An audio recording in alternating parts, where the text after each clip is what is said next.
ಕರ್ತನ ಪರಿಶುದ್ಧನಾಮಕ್ಕೆ ಸ್ತೋತ್ರ ಉಂಟಾಗಲಿ. ಎಲ್ಲ ಸತ್ಯವೇದ ತಂದಿದ್ದೀರಾ? ಸೊ ಕಣ್ಗಳನ್ನು ಮುಚ್ಚಿ ನಾವು ಪ್ರಾರ್ಥನೆ ಮಾಡೋಣ.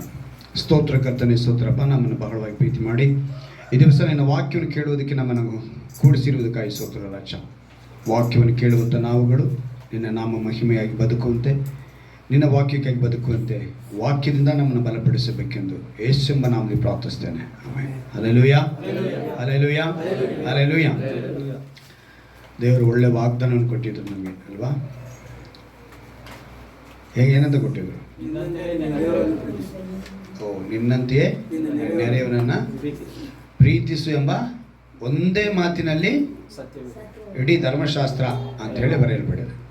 ಸತ್ಯವೇದ ಅಂತ ಹೇಳಂಗಿಲ್ಲ, ಧರ್ಮಶಾಸ್ತ್ರ ಅಂತ ಹೇಳ್ಬೋದು. ಧರ್ಮಶಾಸ್ತ್ರ ಅಂತ ಹೇಳಿದ್ರೆ ಬರೀ ಇಸ್ರಾಯೇಲ್ ಕೊಡಲ್ಪಟ್ಟಂಥ 5 ಕಾಂಡಗಳು. ಇಡೀ ಸತ್ಯವೇದ ನಾವು ನೆರವೇರಿಸ್ಬೋದು. ಅದನ್ನು ಹೊಸ ಒಡಂಬಡಿಕೆ ಕಾಲಕ್ಕೆ ಅಪೊಸ್ತಲನಾದ ಪೌಲನ ಮೂಲಕ ಹೇಳ್ತಾರೆ. ಆದರೆ ಮೊದಲು ಹೇಳಿದ್ದು ಧರ್ಮಶಾಸ್ತ್ರ ನೆರವೇರುತ್ತೆ ಅಂತ. ಅದನ್ನೆಲ್ಲ ನೆರವೇರಿಸ್ಬೋದು ಅಂಥೇಳಿ ಯೇಸು ಕ್ರಿಸ್ತನ ಭೂಮಿ ಮೇಲಿದ್ದಾಗ ಆಡಿದ ಮಾತುಗಳನ್ನು ನಾವು ಸುವಾರ್ತೆಗಳಲ್ಲಿ ಕಾಣ್ತೀವಿ. ಅದೇ ಮಾತನ್ನು ಅಪೊಸ್ತಲನಾದ ಪೌಲನ ಏನು ಮಾಡ್ತಾನೆ, ಗಲಾತ್ಯ ಪಟ್ಟಣಕ್ಕೆ ಬರೆಯುವಾಗ ನೋಡಿ, ನೀವು ಧರ್ಮಶಾಸ್ತ್ರ ಅಂತ ಹೇಳ್ತಿರಲ್ಲ, ಅಂದರೆ ದೇವರ ಒಂದು ಮಹಿಮೆಯ ಮಾತಿನ ನಿಯಮಗಳನ್ನು, ಆಜ್ಞೆಗಳನ್ನು ನೀವು ಸಂಪೂರ್ಣ ಮಾಡ್ತೀರಾ ಅಂತ ಹೇಳಬೇಕು ಅಂದರೆ ಅದನ್ನು ನೆರವೇರಿಸಿದ್ರೆ ಸಾಕು. ಒಂದೇ ಒಂದು, ಅದು ಪ್ರೀತಿಸೋದು. ನಿನ್ನಂತೆಯೇ ಅದಕ್ಕೆ ಹೇಳಿದ್ರು. ಇವತ್ತು ನಮ್ಮನ್ನು ನಾವು ಸರಿ ಪ್ರೀತಿಸ್ಕೊಳ್ತಾ ಇಲ್ಲ, ನಾವು ಅದಕ್ಕೆ ಅರ್ಹರಾಗಿಲ್ದಿರಂಗೆ ತುಂಬ ವಿಷಯದಲ್ಲಿ ನಾವು ಎಡವಿದ್ದೀವಿ ಅನ್ನೋದನ್ನು ನಾವು ಕಳೆದ ವಾರದಲ್ಲಿ ನೋಡಿದ್ವಿ. ಆ ಮಾತನ್ನು ಹೇಳೋದಕ್ಕೆ ಮುಂದೆ ಇನ್ನೂ ಒಂದು ಕೆಲವು ವಿಷಯಗಳನ್ನ ದೇವರು ಹೇಳ್ತಾರೆ. ಅವ್ರು ಹೇಳುವಂಥ ಮಾತುಗಳನ್ನ ನಾವು ಗ್ರಹಿಸಬೇಕು, ತಿಳ್ಕೋಬೇಕು ಅಂತ ಹೇಳಿದ್ರೆ ಇವತ್ತಿನ ಒಂದು ಅಂಶ, ಒಂದು ಏನಕ್ಕೆ ಆ ಮಾತುಗಳನ್ನ, ಆ ನಿನ್ನಂತೆ ಹೇಳೋ ಪದಕ್ಕೆ ಏನು ಕಾರಣ ಅನ್ನೋದನ್ನು ಇವತ್ತು ಇನ್ನೂ ಸಂಪೂರ್ಣವಾಗಿ ದೇವರ ಮೇಲೆ ತಿಳಿಸ್ತಾರೆ, ವಿವರಣೆ ಮಾಡ್ತಾರೆ. ಅಪೊಸ್ತಲನಾದ ಪೌಲನ ಮೂಲಕ ನಿನ್ನಂತೆಯೇ ನೀನು ಪ್ರೀತಿಸಬೇಕು ಅನ್ನೋ ಮಾತನ್ನು ಹೇಳೋದಕ್ಕೆ ಮುಖ್ಯ ಉದ್ದೇಶನ ಕೊರಿಂಥ ಪಟ್ಟಣಕ್ಕೆ ಬರೆಯುವಾಗ ಆ ಪ್ರೀತಿ ಅವರಲ್ಲಿ ಕಾಣ್ತಿಲ್ವಲ್ಲ, ಏನಕ್ಕೆ ಅಂತ ಹೇಳಿದ್ರೆ ಅವರು ಅನ್ಯರಾಗಿದ್ದಾರೆ. ಅವ್ರು ಯಾರಾಗಿದ್ದಾರೆ? ಅವರು ಅನ್ಯರು ಅಂತ ನಾವು ಯಾವ ಒಂದು ವಿಷಯದಲ್ಲಿ ಅವ್ರನ್ನ ಹೇಳಕ್ಕೆ ಸಾಧ್ಯ? ನಮ್ಮ ದೇವರನ್ನ ಆರಾಧಿಸದೇ ಇರೋರನ್ನ ನಾವೇನಂತ ಹೇಳ್ತೀವಿ? ಯೇಸು ಕ್ರಿಸ್ತನನ್ನು ಅಂಗೀಕರಿಸದೇ ಇರೋರನ್ನ ನಾವೇನಂತ ಹೇಳ್ತೀವಿ? ಅನ್ಯರು ಅಂತ ಹೇಳ್ತೀವಿ. ಆ ವಿಷಯ ಅಂತ ಬಂದರೆ ಈಗಿನ ಪರಿಸ್ಥಿತಿಗೆ ಇಸ್ರಾಯೇಲರು ಕೂಡ ನಮ್ಗೆ ಏನಾಗ್ಬಿಡ್ತಾರೆ? ಅನ್ಯರಾಗೋಗ್ತಾರೆ. ಯಾಕಂದರೆ ಯೇಸುವನ್ನು ಸ್ವೀಕರಿಸದೇ ಇರೋ ಎಲ್ಲರೂ ಅಪೊಸ್ತಲನ ಪೌಲನ ಮೂಲಕ, ಆತನ ಉಪದೇಶದ ಮೂಲಕ ಅನ್ಯರಾಗ್ತಾರೆ. ಯಾರನ್ನ? ಯೇಸು ಕ್ರಿಸ್ತನನ್ನು ಅಂಗೀಕರಿಸದೇ ಇರೋರು, ಸ್ವೀಕರಿಸದೇ ಇರೋರು, ಒಪ್ಪಿಕೊಳ್ಳದೇ ಇರೋರು. ಮತ್ತು ಈ ಸುವಾರ್ತೆಗೆ ಯಾರು ವಿಧೇಯರಾಗ್ತಾ ಇಲ್ವೋ ಅವರೆಲ್ಲರೂ ಅನ್ಯರಾಗ್ತಾರೆ. ಅಂಥ ವಿಷಯದಲ್ಲಿ ಇರುವಾಗ ದೇವರು ಹೇಳುವಂಥ ಈ ಉದ್ದೇಶ ಏನು ಅಂತ ಹೇಳಿ ಯೋಚನೆ ಮಾಡುವಾಗ ಆ ಅನ್ಯರ ಬಳಿ ಇದ್ದಂಥ ಕೊರತೆ, ಮುಖ್ಯವಾಗಿ ಕಾಣಲ್ಪಡುವಂಥ ಕೊರತೆ ವಿಗ್ರಹ. ಏನು ಕಾಣಲ್ಪಡುತ್ತೆ? ಅವರು ಅದನ್ನು ಇಡೋದ್ರಿಂದ, ಅದನ್ನು ಹಿಂಬಾಲಿಸೋದ್ರಿಂದ ನಾವೇನಾಗ್ತಾ ಇದ್ದೀವಿ? ಅವರು ಅನ್ಯರು ಅಂತೇಳಿ ತಿಳ್ಕೊಳ್ತಾ ಇದ್ದೀವಿ. ಆದರೆ ಪೌಲನ ಉದ್ದೇಶ ಅದಲ್ಲ. ಪೌಲನ ಉದ್ದೇಶ ಬೇರೆ ಇದೆ. ಪೌಲನ ಉದ್ದೇಶ ಅನ್ನೋದಕ್ಕಿಂತ ದೇವರ ಉದ್ದೇಶವನ್ನು ದೇವರು ಪೌಲನ ಮೂಲಕ ತಿಳಿಯಪಡಿಸ್ತಿದ್ದಾರೆ. ಆದರೆ ಮನುಷ್ಯ ಏನು ತಿಳ್ಕೊತಾ ಇದ್ದಾನೆ? ವಿಗ್ರಹ ಇಟ್ಟಿರೋರೆಲ್ಲರೂ ಕೂಡ ಅನ್ಯರು. ಸೊ ವಿಗ್ರಹದ ಮೇಲೆ ಏನು ದೇವರಿಗೆ ಕೋಪ ಇದೆ. ಸೊ ವಿಗ್ರಹನ ಕಂಡ್ರೆ ದೇವರಿಗೆ ಅಸಹ್ಯ, ವಿಗ್ರಹನ ಕಂಡ್ರೆ ದೇವರಿಗೆ ಇಷ್ಟ ಇಲ್ಲ. ಅದರಿಂದ ದೇವರು ನಮಗೆ ಅವ್ರನ್ನ ನೀನು ಏನು ಮಾಡಬೇಡ, ಸೇರಿಸ್ಕೋಬೇಡ, ಅವರೊಂದಿಗೆ ನೀನು ಜಾಸ್ತಿ ಹೋಲಿಕೆ ಮಾಡ್ಕೋಬೇಡ, ಅವರೊಂದಿಗೆ ನೀನು ಸಹವಾಸ ಬೇಡ ಅಂತ ಹೇಳಿದ್ರು. ಆಗಲೇ ನಾವು ಕೆಲವು ಸಮಯ ನೋಡಿದ್ದೀವಿ, 1 ಕೊರಿಂಥದಲ್ಲಿ ನಾವು ನೋಡಿದ್ದೀವಿ, ಒಂದು ವೇಳೆ ನೀನು ಹಾಗೆ ಯೋಚನೆ ಮಾಡೋಂಗಿದ್ರೆ ಈ ಭೂಮಿನ ಬಿಟ್ಟು ಹೋಗ್ಬೇಕಯ್ಯ.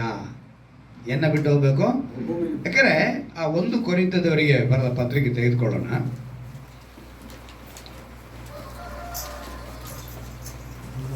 ಐದನೇ ಅಧ್ಯಾಯನ ತೆಗೆದುಕೊಳ್ಳೋಣ.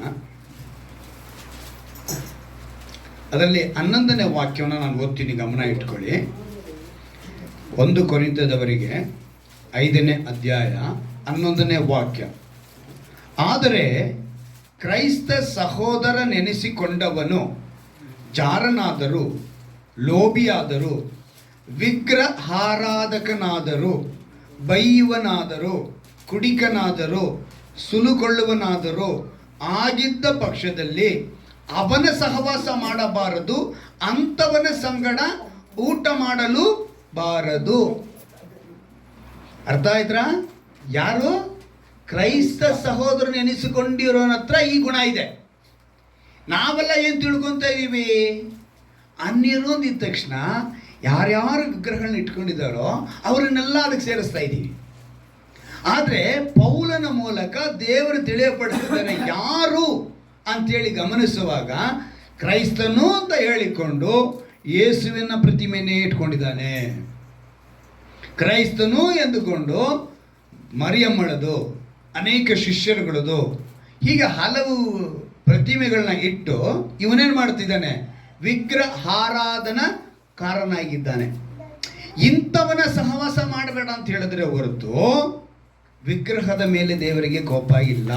ಚೆನ್ನಾಗಿ ಗಮನಿಸಬೇಕು ನೀವು. ಇದರಲ್ಲಿ ಇಲ್ಲಿ ಮೇಲೆ ಹೇಳ್ತಾರೆ, ನೀವು ಒಂದು ವೇಳೆ ವಿಗ್ರಹಾರಾಧಕರ ಜೊತೆ ಸೇರಬಾರ್ದು ಅಂತ ಅಂದ್ಕೊಂಡ್ಬಿಟ್ರೆ ಅವ್ರು ಹೇಳ್ತಾರೆ ನೋಡಿ, ಜಾರರ ಸಹವಾಸ ಮಾಡಬಾರದೆಂದು ನನ್ನ ಪತ್ರಿಕೆಯಲ್ಲಿ ಬರೆದಿದ್ದೇನಷ್ಟೇ.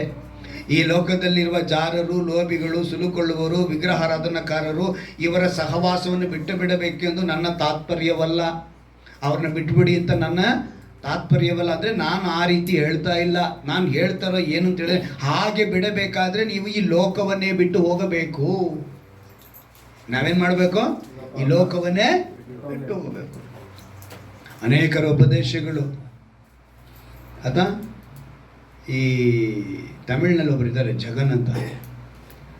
ಅವರು ಅನ್ಯ ದೇವರುಗಳ ಹೆಸರನ್ನೇ ಹೇಳ್ಬಾರ್ದು ಅಂತ ಉಪದೇಶಗಳು.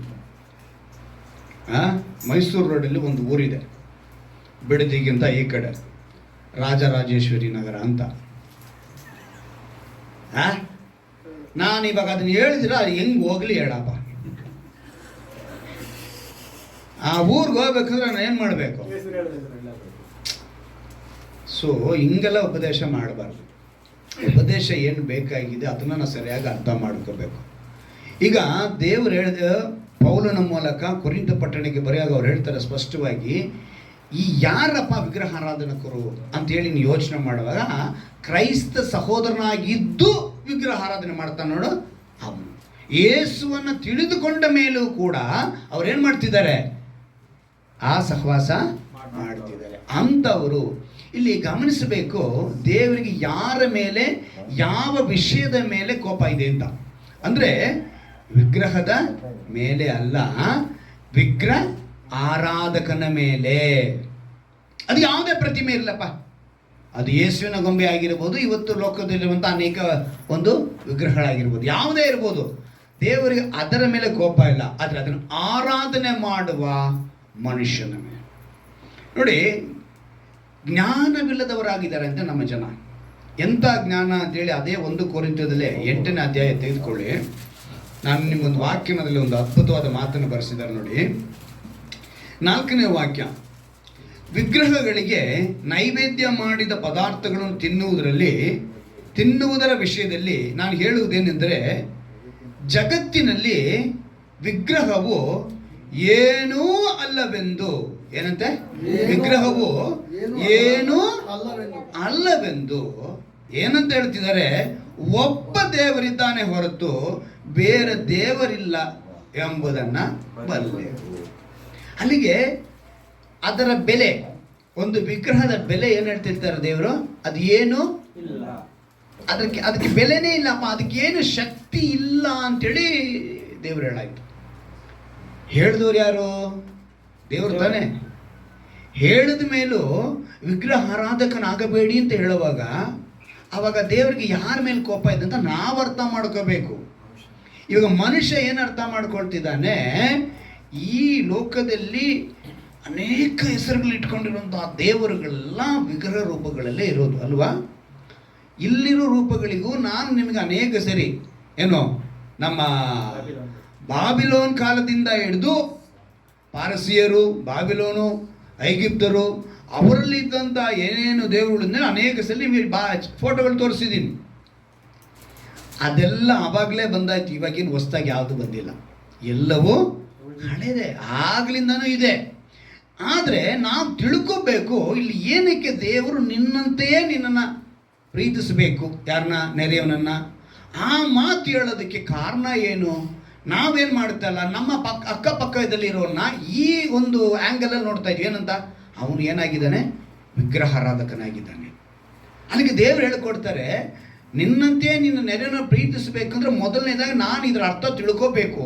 ಅದಕ್ಕೆ ಅರ್ಥ ಏನು ಅಂತ ಹೇಳಿದ್ರೆ, ಅದನ್ನು ಆರಾಧನೆ ಮಾಡೋರು ಯಾರು? ಕ್ರೈಸ್ತನೆಂದುಕೊಂಡಿರೋನು. ಅವನ್ನ ನೀನು ಸಹವಾಸ ಮಾಡಬೇಡ ಅಂತ ಹೇಳಿದ್ರೆ ಹೊರತು ಅವನ್ನಲ್ಲ. ಅಲ್ಲಿಗೆ ನಿನ್ನ ನೆರೆಯನ್ನು ನೀನು ಪ್ರೀತಿಸಬೇಕು. ಕಾರಣ ತಿಳ್ಕೊ. ದೇವರಿಗೆ ವಿಗ್ರಹದ ಮೇಲೆ ಏನೂ ಕೋಪ ಇಲ್ಲ. ಅವ್ರು ಏನು ಹೇಳ್ತಾರೆ ಅಂದ್ರೆ, ಅದು ಏನಕ್ಕೂ ಪ್ರಯೋಜನವಿಲ್ಲದು.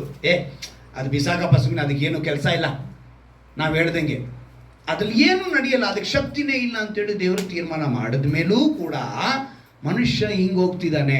ಈಗ ಏನನ್ನ ಬಳಸಿ ಅವ್ರು ಮಾಡ್ಬೋದು? ಕಲ್ಲು, ಮರ, ಸಿಮೆಂಟ್, ಇಟ್ಟಿಗೆ. ಸ್ವಲ್ಪ ಮೇಲಕ್ಕೆ ಬನ್ರಿ. ಏನು ಕಲ್ಲು ಕೆಳನೆ ಇದ್ರೆ ಇನ್ನು ಬೇರೆ ವಸ್ತು ಇದೆ. ಬೆಳ್ಳಿ, ತಾಮ್ರ, ಚಿನ್ನ ಅಲ್ವಾ? ಇಷ್ಟು ವಸ್ತುಗಳಿದೆಯಲ್ಲ, ಇದೆಲ್ಲ ಎಲ್ಲಿಂದ ಉಂಟಾಯ್ತು? ಯಾವ್ದನ್ನ ಆಕಾಶದಿಂದ ಬಂತ? ಇಲ್ಲ ನಾವು ಬೇರೆ ಅಂತ ಹೇಳಿರುವಂಥ ವಿಗ್ರಹಗಳು ಅವ್ರು ಏನಾದ್ರು ತಗೊಂಬಂದ್ರ ಎಲ್ಲಿಂದಾದ್ರು? ಆದರೆ ಅದನ್ನು ಉಂಟು ಮಾಡೋಕ್ಕೇನೆ ಯಾವುದರಿಂದ ಮಾಡಬೇಕು? ದೇವರು ಸೃಷ್ಟಿ ಮಾಡಿರುವಂಥ ಪ್ರತಿಯೊಂದು ವಸ್ತು, ಚಿನ್ನ, ಬೆಳ್ಳಿ, ಏನು ವೈಡೂರ್ಯ ಇರ್ಬೋದು, ಅದು ಏನೇ ಇರ್ಬೋದು, ಮಣ್ಣಾಗಿರ್ಬೋದು, ಮರವಾಗಿರ್ಬೋದು, ಎಲ್ಲವೂ ಯಾರ್ದು?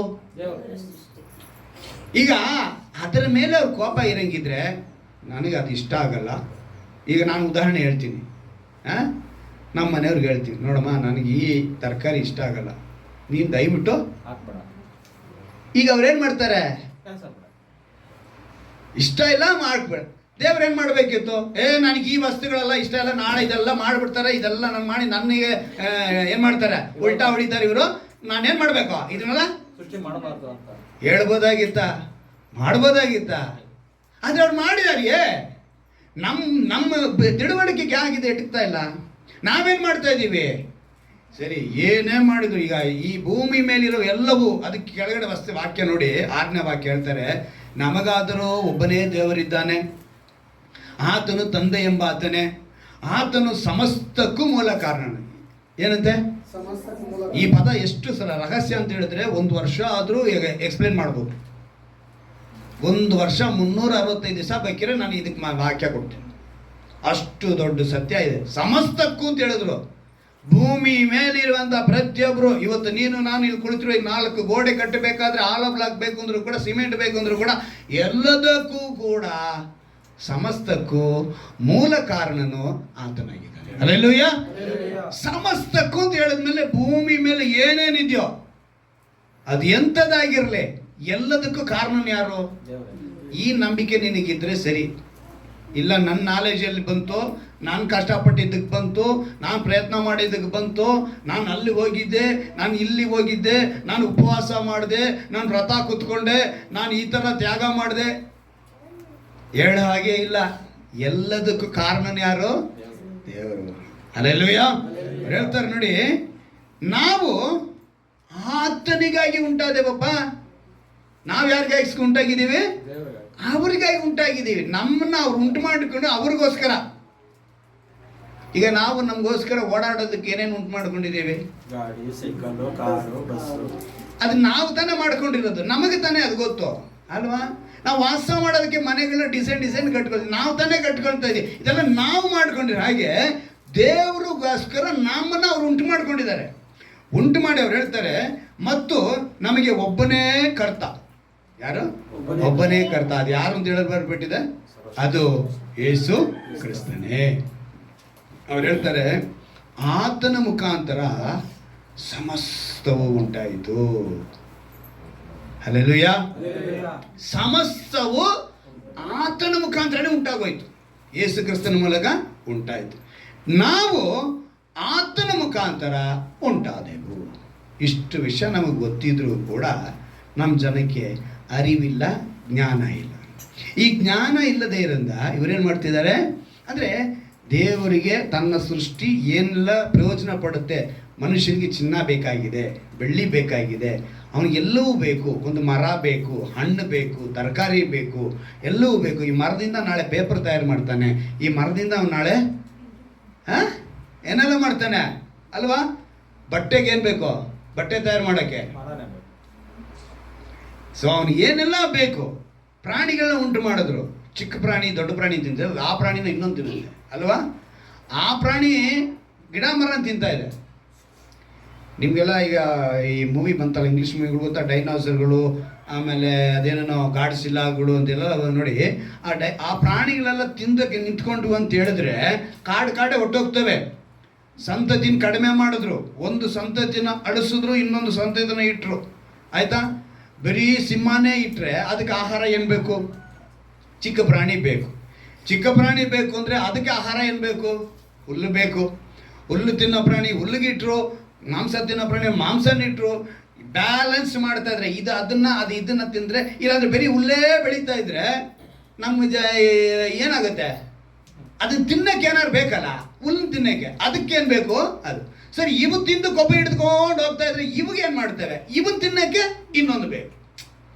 ಸೊ ದೇವರ ಸೃಷ್ಟಿ ಆ ಜ್ಞಾನನ ತಿಳ್ಕೋಬೇಕು ಅಂದರೆ ಬಹಳ ನಮಗೆ ಸಮಯ ಕೊಡಬೇಕು. ಆ ರೀತಿ ಅವರೆಲ್ಲ ಸೃಷ್ಟಿ ಮಾಡಿ ಒಂದರಿಂದ ಒಂದು ಬ್ಯಾಲೆನ್ಸ್ ಮಾಡಿ ಅವ್ರು ಇಟ್ಕೊಂಡು ಬಂದಿದ್ರೆ ಮನುಷ್ಯ ಏನು ಮಾಡ್ತಾ ಇದ್ದಾನೆ? ಈ ಅರಿವನ್ನ ಎತ್ಕೊಳ್ಳಿದ್ದೀರಾ, ದೇವರೇ ಹೇಳ್ಬಿಟ್ರೆ ವಿಗ್ರಹ ಆರಾಧನೆಗಳನ್ನ ಸೇರಿಸ್ಬಾರ್ದು ಅಂತ ಹೇಳ್ಬಿಟ್ಟಿದ್ದಾರೆ. ಸೊ ಇನ್ಮೇಲೆ ನಾವೇನು ಮಾಡೋಂಗಿಲ್ಲ, ಇಲ್ಲಪ್ಪ.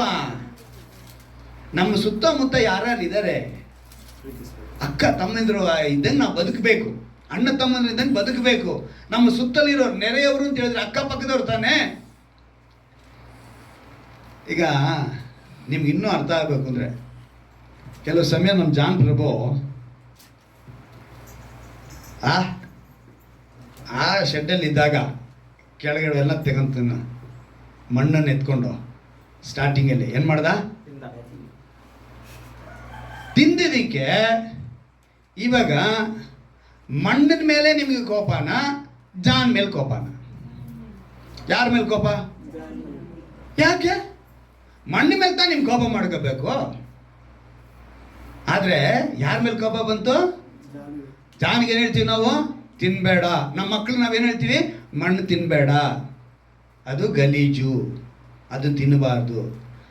ಅದೇ ರೀತಿ ಇವತ್ತು ಈ ಮಣ್ಣಿನಲ್ಲಿ ಮಾಡಿರುವಂಥದ್ದು ಈ ಜಗತ್ತಿನಲ್ಲಿ ವಿಗ್ರಹವು ಏನೂ ಅಲ್ಲಪ್ಪ. ಆದರೆ ನೀನು ಅದಕ್ಕೆ ಏನು ಮಾಡ್ತಿದ್ಯಾ? ಆರಾಧನೆ ಮಾಡ್ತಾ ಇದೆಯಾ.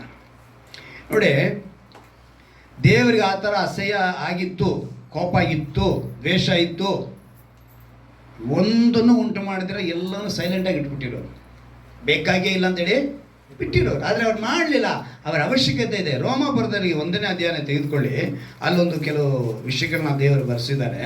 ಅಲ್ಲಿ ಗಮನ ಇಟ್ಟು ನಾವು ನೋಡುವಾಗ ರೋಮಾಪುರದವರಿಗೆ, ಯಾಕಂದರೆ ದೇವರು ವಾಗ್ದಾನ ಕೊಟ್ಬಿಟ್ಟು ನಮ್ಮನ್ನು ನಡೆಸಬೇಕು ಅಂತ ಹೇಳಿದ್ರೆ ಅದಕ್ಕೆ ಒಂದು ವಿಶೇಷವಾದ ಮಾತನ್ನೇ ಇಟ್ಟಿರ್ತಾರೆ. 1ನೇ ಅಧ್ಯಾಯ ತೆಗೆದುಕೊಂಡ್ರೆ ನಾನು ಓದ್ತೀನಿ, ಗಮನ ಇಟ್ಟು ಕೇಳಿ. 22ನೇ ವಾಕ್ಯ ಓದ್ತೀನಿ ಕೇಳಿ. ರೋಮಾಪುರದವರಿಗೆ 1ನೇ ಅಧ್ಯಾಯ. ಈ ಮನುಷ್ಯ ಅದಕ್ಕೆ ಏನೆಲ್ಲ ಮಾಡ್ದ ಅನ್ನೋದನ್ನ ಅಲ್ಲಿ ಬರೆಸ್ತಿದ್ದಾರೆ. ತಾವು ಜ್ಞಾನಿಗಳೆಂದು ಹೇಳಿಕೊಂಡು, ಏನಂತೆ?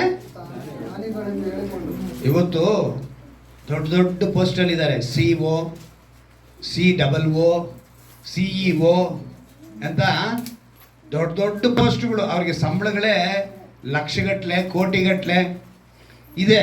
ದೊಡ್ಡ ದೊಡ್ಡ ಜ್ಞಾನಿಗಳಾಗಿದ್ದಾರೆ, ಸೈಂಟಿಸ್ಟ್ಗಳಾಗಿದ್ದಾರೆ. ಆದರೆ ಇನ್ನೂ ಯಾವುದಕ್ಕೆ? ಆ ವಿಗ್ರಹಗಳಿಗೇ ನಮಸ್ಕಾರ ಮಾಡ್ತಿದ್ದಾರೆ. ಹೇಳ್ತಾರೆ, ಎಷ್ಟು ವರ್ಷನೂ ಕಾಣಲಿಲ್ಲ, ಈ ವರ್ಷ ಆ ಥರ ದರ್ಶನ ಆಯಿತು ಅಂತಾನೆ. ಏನಂತ ಹೇಳ್ತಾನೆ?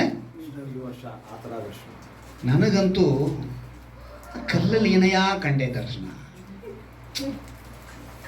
ಏನಯ್ಯ ಕಂಡೆ, ಇವು ಏನು ಪ್ರಕಾಶ ಗೊತ್ತಿಲ್ರಿ, ಯಾವ ವರ್ಷನೂ ಇರಲಿಲ್ಲ ರೀ ಅಂತಾನೆ.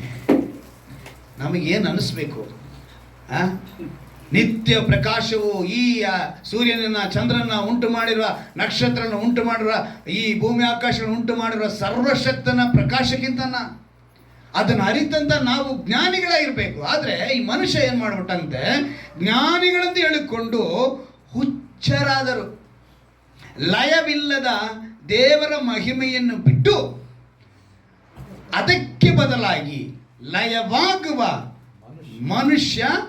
ಚೆನ್ನಾಗಿ ಗಮನಿಸ್ಕೊಳ್ಳಿ, ಎಷ್ಟು ಅದ್ಭುತ ಜ್ಞಾನ ದೇವರಿಗೆ.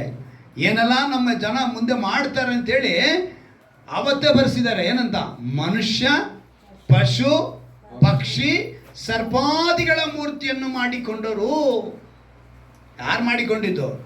ಜ್ಞಾನಿಗಳು ಹೇಳ್ಕೊಂಡವರೇ ಮಾಡಿಕೊಂಡಿರೋದು. ಅದರಿಂದ ಈ ಜ್ಞಾನವನ್ನು ನೋಡಿ ದೇವರಿಗೆ ಕೋಪ ಬಂತು. ಮನುಷ್ಯನ ಅಜ್ಞಾನದ ಮೇಲೆ ಕೋಪ ಬಂತೆ ಹೊರತು ವಿಗ್ರಹದ ಮೇಲೆ ದೇವರಿಗೆ ಕೋಪನೇ ಇಲ್ಲ. ಹಾಗಂತ ಹೋಗಿ ನಿಮ್ಮ ಮನೆಗಳಲ್ಲಿ ತಗೊಂಬಂದು ವಿಗ್ರಹ ಇಟ್ಕೊಂಡು ಅಂತೇಳಿ ಅರ್ಥನಾ? ಸರಿಯಾಗಿ ಅರ್ಥ ಮಾಡ್ಕೋಬೇಕು.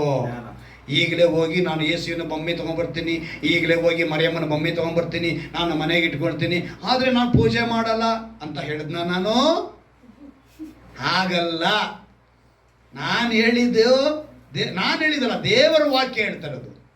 ಪ್ರತಿಮೆ ನಮಗೆ ಬೇಕಾಗಿಲ್ಲ, ಬಟ್ ಅದರ ಮೇಲೆ ದೇವರಿಗೆ ಕೋಪನೂ ಇಲ್ಲ, ಅದು ಅವಶ್ಯಕತೆ ಇಲ್ಲ ಅಂತ ಹೇಳ್ತಾರೆ.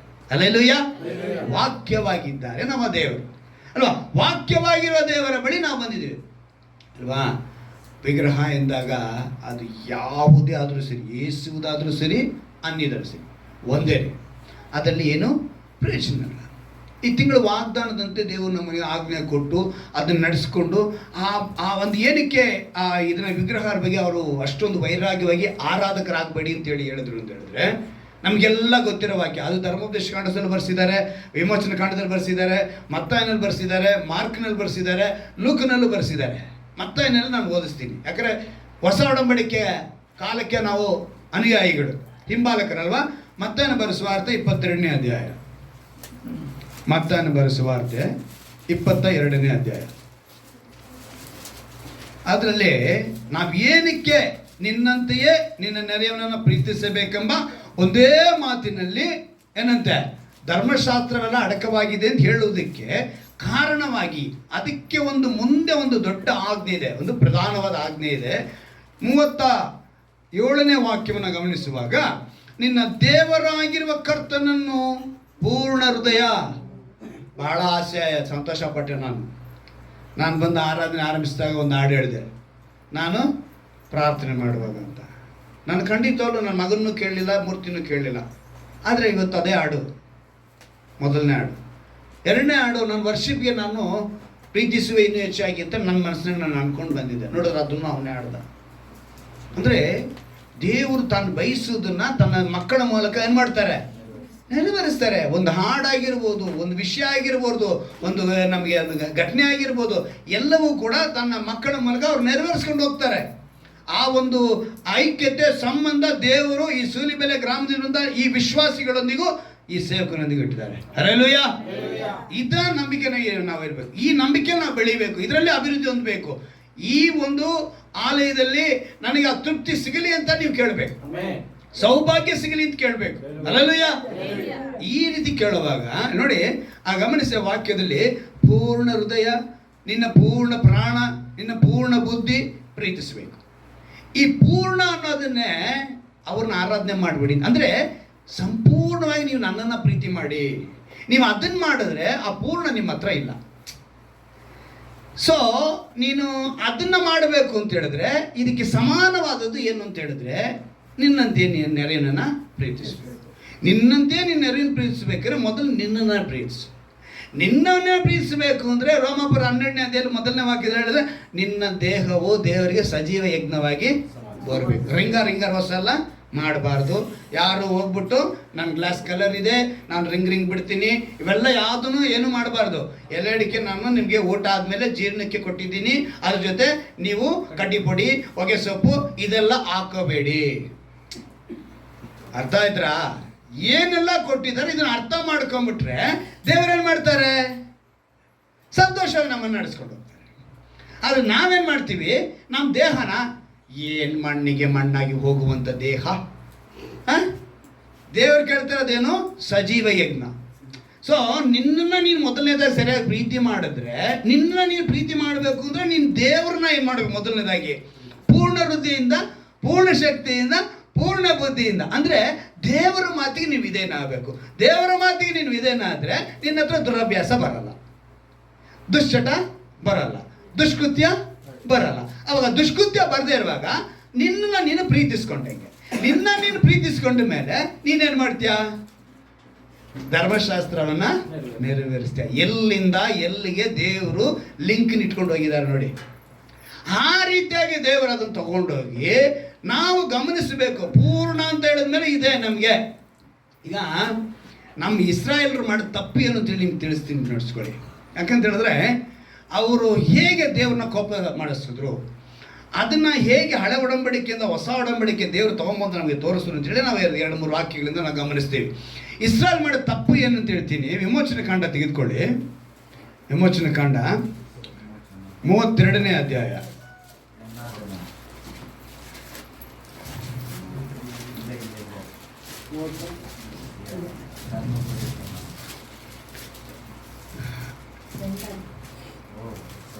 ಆದಿಯಾಗಮಂ ಯಾತ್ರಾಗಮಂ, ಇಲ್ಲಿ ತಮಿಳ್ನಲ್ಲಿ ಬೇರೆ ಹೇಳ್ಬೇಕಾ? ಟ್ರಾನ್ಸ್ಲೇಟ್. ಸರಿ, ಆದಿಯಾಗಮ ಯಾತ್ರಾಗಮ ವಿಮೋಚನೆ ಕಾಂಡ 32ನೇ ಅಧ್ಯಾಯ ತೆಗೆದುಕೊಳ್ಳಿ.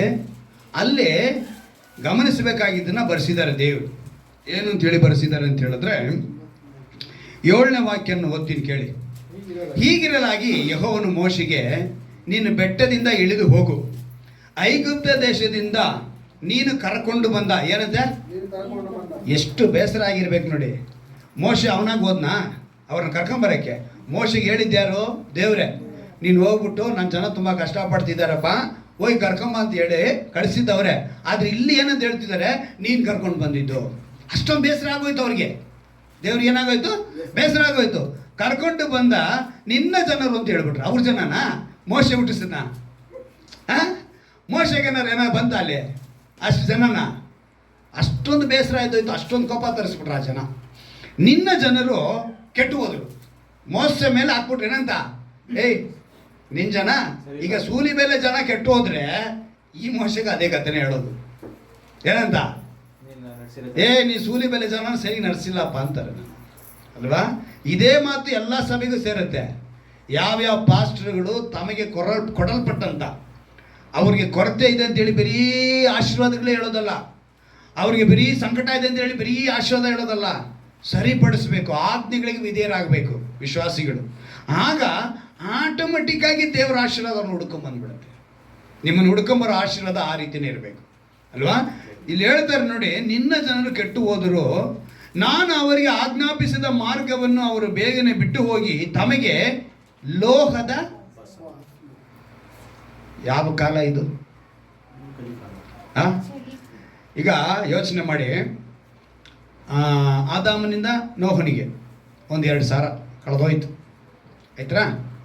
ಈಗ ನೋಹನ ಕಾಲದಲ್ಲಿ ನೆಕ್ಸ್ಟ್ ಚರಿತ್ರೆ ನಡೀತಾ ಇದೆ. ಆ ಟೈಮ್ಗೆ ಅಂದರೆ ಒಂದು 3,000 ವರ್ಷ ಆಗಿರ್ಬೋದು ಅನ್ಕೊಂತೀನಿ. ಮೋಸೆ ಕಾಲಕ್ಕೆ ಬಂದಿದ್ದಾರೆ. ಆ ಸಮಯದಲ್ಲಿ ಇವಾಗ 6,000 ವರ್ಷ. ಅಲ್ಲಿಗೆ ಯಾವಾಗ ಯೇಸು ಕ್ರಿಸ್ತನ ಹುಟ್ಟಿದಾಗ 4 ಮುಗಿದೋಯ್ತು. ಯೇಸು ಕ್ರಿಸ್ತನ ಹುಟ್ಟಿ ಇವಾಗ 2,000 ಆಗೋಯ್ತು. ಅಲ್ಲಿಗೆ 6,000 ವರ್ಷ ಆಗೈತೆ ನಮಗೆ ಒಟ್ಟು. ಅರ್ಥ ಆಯ್ತಾ?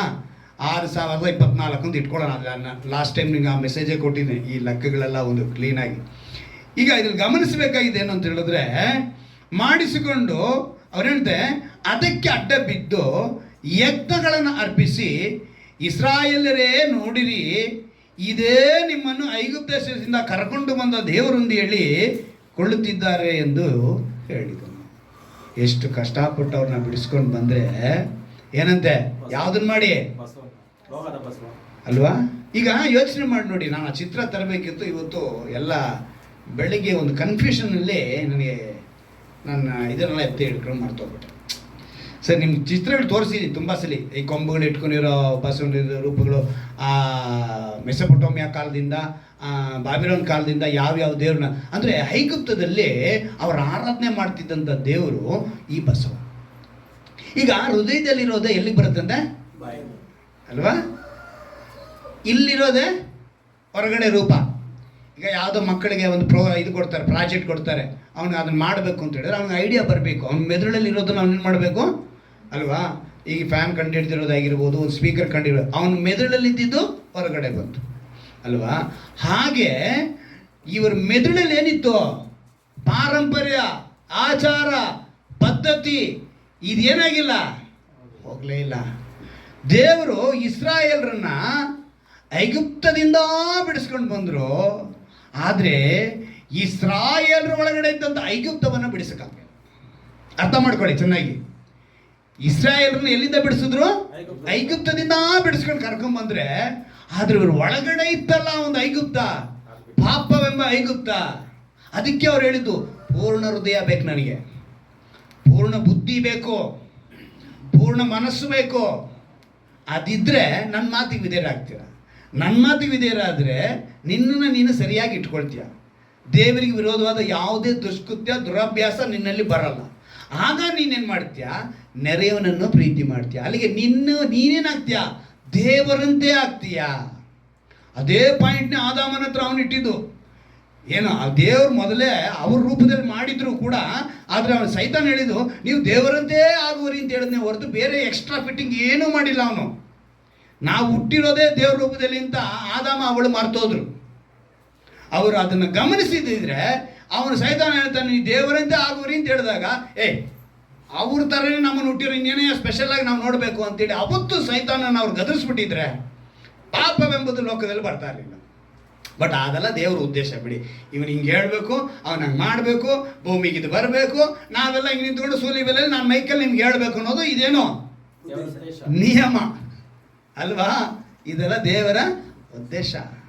ಅರ್ಥ ಮಾಡ್ಕೊಂಡ್ರೆ ಸಾಕು. ದೇವ್ರನ್ನ ನಾವು ಅವ್ರನ್ನ ಪೂರ್ಣ ಹೃದಯದಿಂದ ಮಾಡಿದ್ರೆ ಸಾಕು ಆರಾಧನೆ, ಅದನ್ನು ಬಯಸ್ತಾರೆ. ಇಲ್ಲಿ ಇವರು ಮಾಡಿದ್ದು ಅದೇ ತಪ್ಪು. ಹೇಳಿಸಿ ನೋಡಿ 9ನೇ ವಾಕ್ಯ, ಅದಲ್ಲದೆ ಯೆಹೋವನು ಮೋಶೆಗೆ ಈ ಜನರ ಸ್ವಭಾವವನ್ನು ನಾನು ನೋಡಿದ್ದೇನೆ, ಇವರು ನನ್ನ ಆಜ್ಞೆಗೆ ಬಗ್ಗದವರಾಗಿದ್ದಾರೆ.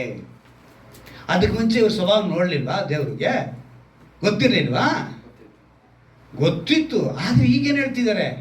ಇವರು ನನ್ನ ಹಿಂಬಾಲಕ್ಕೆ ಮಾಡಿಬಿಡ್ತಾರೆ, ನನ್ನ ಫಾಲೋ ಮಾಡ್ತಾರೆ ಅಂತ ಹೇಳಿ ದೇವರು ನೋಡಿದ್ರು. ಆದರೆ ಅವ್ರೇನು ಮಾಡಲಿಲ್ಲ. ಏನಂತ ಹೇಳ್ತಾರೆ? ಬಗ್ಗದವರಾಗಿದ್ದಾರೆ. ಆಜ್ಞೆಗೆ ಏನು ಹೇಳಿದ್ರು ನನ್ನ ಮಗ ನನ್ನ ಮಾತಿಗೆ ಬಗ್ಗದೇ ಇಲ್ಲ ಅಂತ ನಾವು ಹೇಳ್ತೀವಿ ನೋಡಿ ನಮ್ಮ ಮಕ್ಕಳಿಗೆ. ಹಂಗೆ ಇವಾಗ ದೇವ್ರು ಹೇಳ್ತಾ ಇರೋದು ಏನಂತೆ? ಬಗ್ಗದವರಾಗಿದ್ದಾರೆ. ದೇವರು ಎಚ್ಚರಿಕೆ ಪಡಿಸಿ ಹೇಳ್ತಿದ್ದಾರೆ 10ನೇ ವಾಕ್ಯದಲ್ಲಿ, ಆದ ಕಾರಣ ನೀನು ನನ್ನನ್ನು ತಡೆಯಬೇಡ, ನನ್ನ ಕೋಪಾಗ್ನಿ ಉರಿಯಲ್ಲಿ ಅವರನ್ನು ಭಸ್ಮ ಮಾಡುವೆನು, ತರುವಾಯ ನಿನ್ನಿಂದಲೇ ಬೇರೆ ಒಂದು ದೊಡ್ಡ ಜನಾಂಗ ಉಂಟುವಾಗುವಂತೆ ಮಾಡುವೆನು ಅಂತೇಳಿ ಮಾತುಗಳು. ಆಮೇಲೆ ಮೋಶೆ ಬೇಡ್ಕೊಂಡ್ರು, ಇದೆಲ್ಲ ಮಾಡ್ಕೊಂಡ್ರು. ಇವತ್ತಿನ ಅಂಶ ನಾವು ತಿಳ್ಕೋಬೇಕು. ಇವತ್ತು ಇನ್ನೂ ಯಾಕೆ ಒಳಗಡೆ ಆ ಪದ್ಧತಿ ಹೋಗ್ತಾ ಇಲ್ಲ? ಎಷ್ಟು ಜನ ಇನ್ನೂ ಗೊತ್ತಾ? ಇನ್ನು ಬಣ್ಣ ಬಣ್ಣದ ಬಟ್ಟೆಗೆ ಮೊರೆ ಹೋಗ್ತಿದ್ದಾರೆ. ಇನ್ನೂ ಬಣ್ಣ ಬಣ್ಣ ಬಟ್ಟೆಗಳು ಇದೆಯಲ್ಲ. ಇವತ್ತು ಕೆಂಪು ಬಟ್ಟೆ ಇದೆ, ಅರಿಶಿನ ಬಟ್ಟೆ ಇದೆ, ಕಪ್ಪು ಬಟ್ಟೆ ಇದೆ. ಇದನ್ನ ಹಾಕ್ಕೊಂಡು ಏನು ಮಾಡ್ತಿದ್ದಾರೆ? ನನ್ನ ಮಗನಿಗೆ ಮದುವೆ ಆಗ್ಬಿಡಲ್ವಾ, ನನ್ನ ಮಗಳಿಗೆ ಒಳ್ಳೆ ಗಂಡು ಸಿಕ್ಬಿಡಲ್ವಾ, ನನ್ನ ಮನೆ ಒಳ್ಳೇದಾಗ್ಬಿಡಲ್ವಾ, ನನ್ನ ಕುಟುಂಬಕ್ಕೆ ಒಳ್ಳೇದಾಗ್ಬಿಡಲ್ವಾ, ನನಗೆ ಆರೋಗ್ಯ ಸಿಕ್ಬಿಡಲ್ವಾ? ಹೋಗ್ತಾ ಇಲ್ವಾ? ಯಾರು ಇವರು? ಕ್ರೈಸ್ತರಾಗಿ. ನಾನು ಅನ್ಯರ ಕುರಿತು ಮಾತಾಡ್ತಿಲ್ಲ. ಪೌಲನ ಮೂಲಕ ದೇವರೆಲ್ಲ ಕ್ರೈಸ್ತನೂ ಎನಿಸಿಕೊಂಡಿರೋನು ಇನ್ನೂ ಅದೇ ಪಾರಂಪರ್ಯ. ಗಾಡಿಯಲ್ಲಿ ಬರಬೇಕಾದ್ರೆ ಒಂದು ಬೆಕ್ಕಿನ ವಿಷಯ ಬಂತು. ನನ್ನ ತಮ್ಮ ಹೇಳ್ತಾ ಇದ್ದ, ಬೆಕ್ಕು ಅಡ್ಡ ಹೋದರೆ ಅಪಶಕುನ ಅಂತ ಹೇಳ್ತಾರೆ. ನನಗೊಂದು ದಿವಸ ಒಂದು ಬೆಕ್ಕು, ಕಪ್ಪು ಬೆಕ್ಕು ಹಿಂಗೆ ಹೋಯ್ತು. ನಾನು ಹಿಂಗೆ ಬರ್ತಾ ಇದ್ದೆ, ನನ್ನ ಹಿಂದೆ ಬರ್ತಾ ಇದ್ದ, ಮುಂದೆ ಹೋಗ್ತಾ ಇದ್ದು ನಿಲ್ಲಿಸ್ಬಿಟ್ಟಂತೆ. 2 ವೀಲರ್ ಅವನು ಏನಂದ ನಿಲ್ಲಿಸ್ಬಿಟ್ಟ. ಇವನ್ ಪಾಡಿಗೆ ಇವನು ಹೋದ. ಸಂಜೆ ಬರುವಾಗ ನೋಡ್ತಾನಂತೆ ಆ ಬೆಕ್ಕು ಸತ್ತು ಬಿದ್ದೋಗಿದೆ. ಏನಾಗಿದೆ? ಬೆಕ್ಕು. ಈಗ ಮಾತು ಲೋಕ ಪ್ರಕಾರ ಮಾತು ಏನು? ಬೆಕ್ಕು ಅಡ್ಡ ಬಂದ್ರೆ ನಮ್ಗೇನಾರ ಕೆಟ್ಟದಾಗತ್ತೆ ಅಂತ ಅಲ್ವಾ? ಆದ್ರೆ ನನ್ನ ತಮ್ಮನ್ನ ನೋಡಿ ಬೆಕ್ಕಿಗೆ ಏನಾಗೋಯ್ತಂತೆ. ಅವನು ಹೇಳ್ತಾನೆ ನನ್ನ ಲೆಕ್ಕ ನೋಡಿ ಅದು ಪಾಪ. ಅದಕ್ಕೆ ಹೇಳಿದೆ, ನಮ್ಮ ಒಂದು ಜಕ್ಕೂರಲ್ಲಿ ಒಂದು ಅಪಾರ್ಟ್ಮೆಂಟ್ ಕೆಲಸಕ್ಕೆ ಹೋದೆ. ಅಲ್ಲಿ ಅಪಾರ್ಟ್ಮೆಂಟಲ್ಲಿ ಅವರು 15-20 ಬೆಕ್ಕುಗಳನ್ನ ಒಂದೊಂದು ಸ್ಲಾಟ್ನಲ್ಲೂ ಇಟ್ಟಿದ್ದಾರೆ. ಏನಂದರೆ ಇಲಿಗಳು ಬಂದು ಕಾರ್ನಲ್ಲಿ ಇದು ಇಲ್ಲೆಲ್ಲ ಕಚ್ಬಿಡ್ತವೆ ಅಂಥೇಳಿ ಆ ಬೆಕ್ಕುಗಳನ್ನ ಸಾಕ್ತಾ ಇದ್ದಾರೆ. ಅನೇಕ ಜನ ಇವಾಗ ಅದನ್ನು ನೋಡ್ತಿಲ್ಲ. ಆದರೂ ಕೆಲವರು ಏನು ಮಾಡ್ತಿದ್ದಾರೆ, ಅದು ಇನ್ನೊಂದು ವಿಷಯ.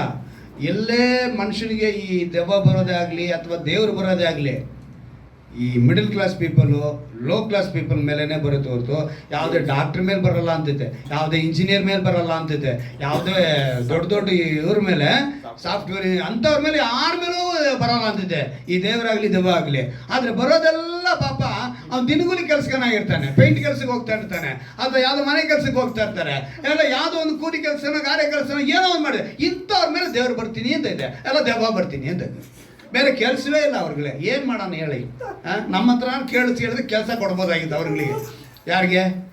ದೆವ್ವಳಿಗೆ ಆಗಲಿ ಅಥವಾ ದೇವರು ಅಂತ ಹೇಳ್ಕೊಂಡು ಬರೋರಿಗೆ ಅಲ್ವಾ, ನಮ್ಮ ಹತ್ರ ಕೇಳಲ್ಲ ಬಿಡಿ, ಆಯಿತಾ. ಆದರೆ ಇಲ್ಲಿ ದೇವರು ನಮಗೆ ಸ್ಪಷ್ಟವಾಗಿ ಎಚ್ಚರಿಕೆ ಕೊಡ್ತಾರೆ. ಇವತ್ತು ನಾವು ಆ ವಿಷಯ ಯಾವುದಕ್ಕೂ ಮೊರೆ ಹೋಗಬಾರ್ದು.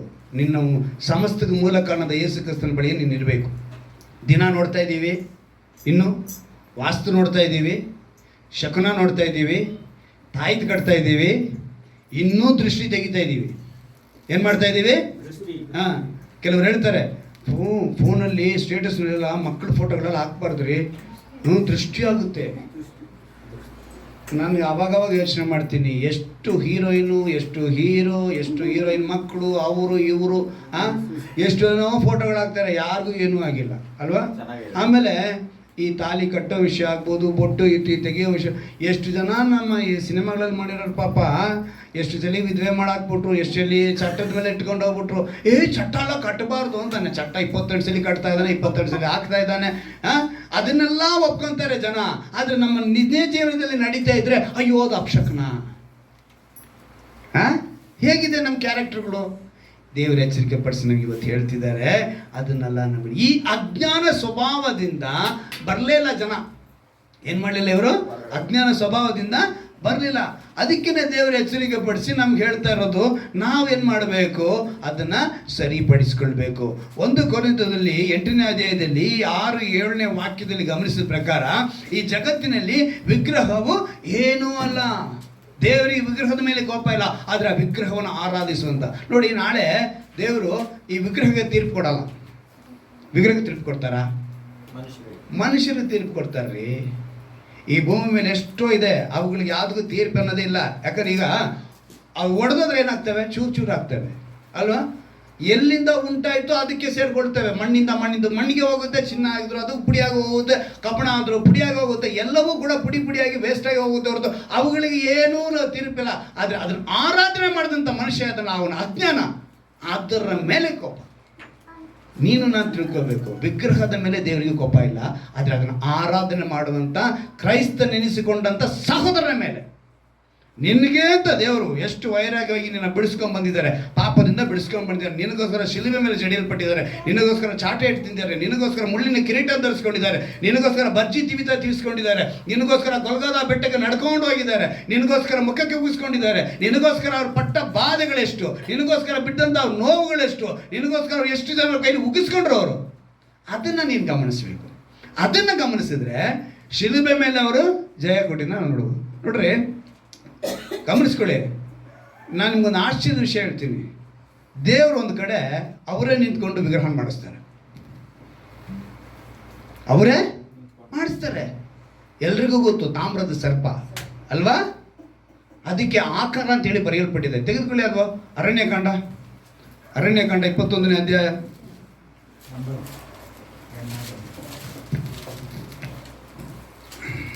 ಆದಿಯಾಗಮಂ, ಯಾತ್ರಾಗಮಂ, ಎಣ್ಣಾಗಮಂ, ಲೇವಿಯರಾಗಮಂ, ಎಣ್ಣಾಗಮಂ. ಅರಣ್ಯಕಾಂಡ 21ನೇ ಅಧ್ಯಾಯ. ಅದರಲ್ಲಿ 21ನೇ ಅಧ್ಯಾಯದಲ್ಲಿ 8-9ನೇ ವಾಕ್ಯನ ಓದ್ತೀನಿ ನೋಡಿ.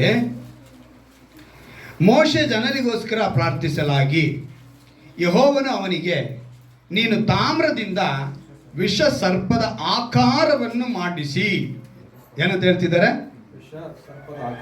ವಿಷ ಸರ್ಪದ ಅಂದರೆ ಒಂದು ಪ್ರತಿಮೆ, ಒಂದು ವಿಗ್ರಹ. ನೀವು ನಾನು ಅದು ಕೂಡ ಫೋಟೋ ಎತ್ತಿಟ್ಟಿದ್ದೆ, ಎಲ್ಲ ಬಿಟ್ಟು ಬಂದೆ ಮನೆಯಲ್ಲಿ. ಕೆಲವು ಹಾಸ್ಪಿಟಲಲ್ಲಿ ನೋಡಿರ್ತೀರ, 2 ಹಾವು ಹಿಂಗೆ ಸುತ್ಕೊಂಡು ಹಿಂಗೆ ತಲೆ ಬಂದು ಹಿಂಗೆ ಪ್ಲಸ್ ಟೈಪಲ್ಲಿ ಇರುತ್ತೆ, 2 ಹಾವು ಸುತ್ತಿ ಸೆಂಟ್ರಲ್ ಹಿಂಗೆ. ಎಲ್ಲ ಮೆಡಿಕಲ್ ಇದರಲ್ಲಿ ಅದನ್ನು ಹಾಕಿರ್ತಾರೆ. ಅದನ್ನು ನೋಡಿ, ಅದು ಆವತ್ತಿನ ದಿವಸದಲ್ಲಿ ಆ ಒಂದು ಸರ್ಪನೇ ಅವ್ರು ಮಾಡಿದ್ದು. ಅಂದರೆ ಅವತ್ತು ಮಾಡಿದ್ದು ಒಂದೇ ಸರ್ಪ, ಇವರು ಇದನ್ನು 2 ತಲೆ ಮಾಡಿಬಿಟ್ರು ಅಂತ ಇಟ್ಕೊಳ್ಳಿ, ಆಯಿತಾ. ಅಲ್ಲಿ ಬರೆಯಲ್ಪಟ್ಟಿದೆ ನೋಡಿ, ತಾಮ್ರದ ಸರ್ಪವನ್ನು ಅಂದರೆ ವಿಷಸರ್ಪದ ಆಕಾರವನ್ನು ಮಾಡಿಸಿ ಧ್ವಜಸ್ತಂಭದ ಮೇಲೆ ಎತ್ತಿ ನಿಲ್ಲಿಸಬೇಕು. ಸರ್ಪಗಳಿಂದ ಗಾಯಪಟ್ಟವರು. ಇದೇನಕ್ಕೆ ಸರ್ಪಗಳಿಂದ ಗಾಯಪಟ್ಟರು ಅಂತ ಹೇಳಿದ್ರೆ, ನಮ್ಮ ಜನ ಏನು ಗೊತ್ತಾ, ಎಷ್ಟು ಬಂದರೂ ತೃಪ್ತಿ ಇರಲ್ಲ. ಅದಕ್ಕೆ ಇವತ್ತಿನ ಕೀರ್ತನೆ ಭಾಗದಲ್ಲಿ ಹೇಳಿದ್ದೀನಿ, ನಿನ್ನ ಆಲಯದಲ್ಲಿ ನನಗೇನು ಬರಬೇಕು, ಆ ಸೌಭಾಗ್ಯದಿಂದ ನಾನೇನಾಗಬೇಕು, ತೃಪ್ತಿ ಹೊಂದಬೇಕು ಅಂತ ಭಕ್ತನ ಬೇಡ್ತಾನೆ. ಈ ತೃಪ್ತಿ ಇಲ್ಲದ ಕಾರಣ ಈ ಮನುಷ್ಯನಿಗೆ ತೃಪ್ತಿನೇ ಇಲ್ಲ. ಎಷ್ಟೆಲ್ಲ ಅದ್ಭುತಗಳು ಮಾಡ್ಕೊಂಡು ಬಂದರೂ ನೀವು 4ನೇ ವಾಕ್ಯದಲ್ಲಿ ನೋಡಿ, ಇಸ್ರಾಯೇಲ್ಯರು ಹೊರಟು ಬೆಟ್ಟದಿಂದ ಹೊರಟು ಎದೋಮ್ಯರ ದೇಶವನ್ನು ಸುತ್ತಿಕೊಂಡು ಹೋಗುತ್ತಿರುವುದಕ್ಕೆ ಕೆಂಪು ಸಮುದ್ರ ಮಾರ್ಗವಾಗಿ ಪ್ರಯಾಣ ಮಾಡುತ್ತಿರಲು ಮಾರ್ಗಯಾಸದಿಂದ ಅವರಿಗೆ ಬೇಸರವಾಯಿತು. ಆಗ ಅವರು ದೇವರಿಗೂ ಮೋಶೆಗೂ ವಿರೋಧವಾಗಿ ಮಾತಾಡುತ್ತಾ, ಯಾರ್ಯಾರಿಗೆ? ಮೋಶೆಗೂ ವಿರೋಧವಾಗಿ ಮಾತಾಡುತ್ತಾ, ನೀವು ನಮ್ಮನ್ನು ಈ ಮರಳು ಕಾಡಿನಲ್ಲಿ ಕೊಲ್ಲಬೇಕೆಂದು ಐಗುಪ್ತ ದೇಶದಿಂದ ಕರೆದುಕೊಂಡು ಬಂದಿರೋ, ಇಲ್ಲಿ ಆಹಾರವೂ ಇಲ್ಲ, ನೀರೂ ಇಲ್ಲ, ಈ ನಿಸ್ಸಾರವಾದ ಆಹಾರವನ್ನು ತಿಂದು ತಿಂದು ನಮಗೆ ಬೇಸರವಾಯಿತು ಎಂದು ಹೇಳುವರಾದರು. ಅದಕ್ಕೆ ಯೆಹೋವನು ಉರಿ ಮಂಡಲಗಳನ್ನು ಜನರೊಳಗೆ, ಉರಿ ಮಂಡಲ ಅನ್ನೋ ಹಾವು, ಅದನ್ನು ತಗೊಂಬಂದು ಬಿಟ್ಟುಬಿಟ್ರು. ಕೋಪ ಬಂದು ಬಿಟ್ಟಿದ್ದೆ, ಇವರೆಲ್ಲ ಏನಾಗೋದ್ರು, ಸತ್ತೋದ್ರು. ಆಗ ಮತ್ತೆ ಇವ್ರು ಓಡ್ ಬಂದು ಮೋಶೆ ಹತ್ರ ಕೇಳ್ತಾರೆ. ಮೋಶೆ ಮತ್ತೆ ಹೋಗಿ ದೇವ್ರನ್ನ ಕೇಳ್ತಾರೆ, ಸರಿ ಹೋಗ್ಲಿ ಬಿಡಪ್ಪ, ಇದನ್ನು ಮಾಡಿಕೋ. ಅವ್ರೇನಾಗ್ತಾರೆ? ಬದುಕ್ತಾರೆ. ದೇವರೇ ವಿಗ್ರಹನ ಮಾಡಿಸೋವಾಗ ವಿಗ್ರಹದ ಮೇಲೆ ಅವ್ರಿಗೇನು ಕೋಪ? ಅವರಿಗೆ ವಿಗ್ರಹದ ಮೇಲೆ ಕೋಪನೇ ಇಲ್ಲ. ಆದರೆ ಅದನ್ನು ಆರಾಧಿಸುವ ಕ್ರೈಸ್ತ ನೆನೆಸ್ಕೊಂಡಿರುವ ಸಹೋದರನ ಮೇಲೆ. ಅನ್ಯನ ಗೊತ್ತಿಲ್ಲಪ್ಪ, ನಾನು ಮಾಡಬಾರೋದು ಗೊತ್ತಿಲ್ಲ, ನೀನು ಅವನ್ನ ಪ್ರೀತಿ ಮಾಡಿ ಅದರಲ್ಲಿ ಏನೂ ಇಲ್ಲಪ್ಪ, ಇದಕ್ಕೆಲ್ಲ ಮೂಲ ಕಾರಣ ನೀವು ಒಬ್ಬನಿದ್ದಾನೆ ಅನ್ನೋ ತಿಳಿಯೋ ಪಟ್ಟಿಗೆ ನೀನು ಬೆಳೆದಿರಬೇಕು. ನಿನಗೆ ಆ ಜ್ಞಾನ ಬೇಕು. ನಿನಗೆ ಆ ಜ್ಞಾನ ಬೇಕು ಅಂದರೆ ನೀನು ಅವನ ಪ್ರೀತಿ ಮಾಡಬೇಕು. ನೀನು ಅವನ ಪ್ರೀತಿ ಮಾಡಬೇಕಂದ್ರೆ ನಿನ್ನ ಪ್ರೀತಿ ಮಾಡಬೇಕು. ನಿನ್ನ ಪ್ರೀತಿ ಮಾಡಬೇಕಂದ್ರೆ ದೇವರನ್ನ ಪ್ರೀತಿ ಮಾಡಬೇಕು. ದೇವರನ್ನ ಪ್ರೀತಿ ಮಾಡೋನು ಪೂರ್ಣದಿಂದ ಮಾಡಬೇಕು. ಅವನ ಆಜ್ಞೆಗಳನ್ನ ಕೈಕೊಳ್ತಾನೆ. ಎಷ್ಟು ದೊಡ್ಡ ಲಿಂಕ್ ಅಲ್ವಾ? ಹಲ್ಲೆಲೂಯಾ. ಇದನ್ನ ಅರಿತುಕೊಂಡ್ಬಿಟ್ರೆ, ಇದನ್ನ ಮಾಡಿದ್ರೆ ನಮ್ಗೆ ಈ 2024 ವರ್ಷಕ್ಕೆ ನಮ್ಮ ಭಾರತ ದೇಶದಲ್ಲಿ 98% ಆಗಿರೋದು. ನಮ್ಮ ಜನನೇ ಕಪ್ಪು ಪಟ್ಟಿ ಹಾಕ್ಬೇಡ, ಏನಂತೆ ಕ್ರಿಸ್ಮಸ್ ಮಾಡಬೇಡ, ಸ್ಟಾರ್ ಹಾಕ್ಬೇಡ, ಇದನ್ನ ಹೇಳಕ್ಕೆ ಅವ್ರಿಗೆ ಸಮಯ ಸಾಲ್ತಾ ಇಲ್ಲ. ಸುವಾರ್ತೆ ಎಲ್ಲಿ ಹೇಳೋದು? ಜನರನ್ನ ಎಲ್ಲಿ ದೇವರ ಕಡೆ ನಡೆಸೋದು? ಇದನ್ನು ಬಿಟ್ಟುಬಿಟ್ರು. ಮಾಡ್ತಿರೋದೆಲ್ಲ ಬೇರೆ ಕೆಲಸಗಳು ಮಾಡೋದು. ಅದರಿಂದನೇ ನಮ್ಮ ದೇಶದಲ್ಲಿ, ಭಾರತ ದೇಶದಲ್ಲಿ ಇನ್ನೂ ರಕ್ಷಣೆಯ ಆ ಒಂದು ಶೇಕಡ ಕಡಿಮೆ ಆಗಿದೆ. ಎಲ್ಲರನ್ನ ಪ್ರೀತಿಸ್ಬೇಕು ನಾವು. ಅವನಿಗೆ ತಿಳುವಳಿಕೆ ಆಗಬೇಕು, ಲೇ ಇವನು ಇದನ್ನು ಮಾಡಲ್ಲ, ಆದರೆ ಇವನು ಆಶೀರ್ವದಿಸಲ್ಪಟ್ಟಿದ್ದಾನೆ. ಇವನ ಆಶೀರ್ವಾದ ಯಾವುದು? ಆರೋಗ್ಯ. ಇವನ ಆಶೀರ್ವಾದ ಯಾವುದು? ಒಳ್ಳೆ ಕುಟುಂಬ. ಇವನ ಆಶೀರ್ವಾದ ಯಾವುದು? ಸಮಾಧಾನ. ಇವನ ಆಶೀರ್ವಾದ ಯಾವುದು? ಸಂತೋಷ. ಇವನ ಆಶೀರ್ವಾದ 4 ಬಂಗ್ಲೆ, ಇವನ ಆಶೀರ್ವಾದ 4 ಅಕ್ಷರ ಬಿಲ್ಡಿಂಗು, ಇವನ ಆಶೀರ್ವಾದ 4 ಕಾರು. ಅದಲ್ಲ ಪ್ರೀತಿ ದೇವರ ಮಕ್ಕಳೇ. ಕ್ರಿಸ್ತನ ಮಕ್ಕಳ, ವಿಶ್ವಾಸಿಗಳ ಆ ಒಂದು ಆಶೀರ್ವಾದ ಯಾವ ರೀತಿ ಇರಬೇಕು ಅಂದರೆ, ಸಮಾಧಾನ ಇರಬೇಕು, ಒಳ್ಳೆ ಕುಟುಂಬ ಇರಬೇಕು. ನಮ್ಮ ಕುಟುಂಬ ನೋಡಿದ್ರೆ ಎಲ್ರಿಗೂ ಆಶ್ಚರ್ಯ ಪಡಬೇಕು. ಯಾರು ನಮ್ಮ ಕುಟುಂಬ ನೋಡಿ ಕಣ್ದೃಷ್ಟಿ ಹಾಕ್ಬಿಡುದು ಅದೆಲ್ಲ ಬಿಡಿ. ಯಾರು ಏನೇ ನೋಡಿದ್ರು ಕಣ್ದೃಷ್ಟಿನೆಲ್ಲ ತೊಗೊಂಬಂದು ಯಾವುದೋ ಒಂದು ಫೋಟೋನ ಇಟ್ಬಿಡೋದು, ಅಥವಾ ಮಿರರ್ ಇಟ್ಬಿಡೋದು, ಅಥವಾ ಕುಂಬಳಕಾಯಿ ಕಟ್ಬಿಡೋದು, ಅಥವಾ ಏನೋ ಪಾಪಸ್ ಕಳಿನ ಸಾತಾಸ್ ಕಳಿನ ಏನಪ್ಪ ಅದು, ಅದೇನೋ ಒಂದು ಗಿಡ ಇದೆಯಲ್ಲಪ್ಪ, ಇದು ಜಲ್ಲದು ಆಲೋವೇರ, ಅದು ತೊಗೊಂಬಂದು ಕಟ್ಕೊಂಡ್ಬಿಡೋದು. ಇದೆಲ್ಲ ನಮಗೆ, ಅದೆಲ್ಲ ನಮಗೆ ದೃಷ್ಟಿ ತೆಗಿಯಂಗಿದ್ರೆ ತೆಂಗಿನಕಾಯಿ, ಕುಂಬಳಕಾಯಿ, ತಗಡು ಪ್ರಯೋಜನವೇ ಇಲ್ಲದ್ದು. ಸಮಸ್ತಕ್ಕೆ ಮೂಲ ಕಾರಣದ ಯೇಸು ಕ್ರಿಸ್ತನನ್ನು ಹಿಂಬಾಲಿಸಿದ್ರೆ ಸಾಕು. ದೇವರು ಅದನ್ನು ಹೇಳ್ಕೊಟ್ರು. ನಮ್ಮ ಜನರು ಪಾಪ ಮಾಡಿ ಇಷ್ಟೆಲ್ಲ ಇವ್ರನ್ನ ತಗೊಂಬಂದ್ರು ದೇವರು. ಈ ಸರ್ಪಕ್ಕೆ ಆ ವಿಷ ಸರ್ಪ, ತಾಮ್ರ ಸರ್ಪ ಇದೆಯಲ್ಲ, ಅದು ಇಸ್ರಾಯೇಲ್ ದೇಶದಲ್ಲಿ ಇನ್ನೂ ಇಟ್ಟಿದ್ದಾರೆ. ಅದನ್ನು ಇವತ್ತು ಕೆಲವು ಜನ ಹೋಗಿ ಹಠ ಬೀಳ್ತಾ ಇದ್ದಾರೆ. ಅದಕ್ಕೆ ನೆಸ್ಟೋನ್ ಅಂತೇಳಿ ಹೆಸರು ಬೇರೆ ಇಟ್ಟಿದ್ದಾರೆ. ಅದು ಸತ್ಯದಲ್ಲಿ ಬರೆದಿದೆ, ಇವಾಗ ನಮಗೆ ಅದು ಬೇಕಾಗಿಲ್ಲ. ನಾನು ಹೇಳಕ್ಕೆ ಬರ್ತೀನಿ ಅಂದರೆ, ದೇವರ ಚಿತ್ತ ಏನಂತ ತಿಳ್ಕೋಬೇಕು. ಯಾರೂ ನಾಶವಾಗೋದು ಅವ್ರಿಗೆ ಇಷ್ಟ ಇಲ್ಲ. ಅದಕ್ಕೋಸ್ಕರ ಇನ್ನೂ ತಡ ಮಾಡ್ಕೊಂಡಿದ್ದಾರೆ. ನಾವು 1 ತಿಮೋಥೆಯು 2ನೇ ಅಧ್ಯಾಯದಲ್ಲಿ ಒಂದು ಮಾತನ್ನು ಓದ್ತೀವಿ ನೋಡಿ. 1 ತಿಮೋಥೆಯು 2ನೇ ಅಧ್ಯಾಯ, ಒಬ್ಬರು 2 ಪೇತ್ರ 3:9 ತೆಗೆದುಕೊಳ್ಳಿ.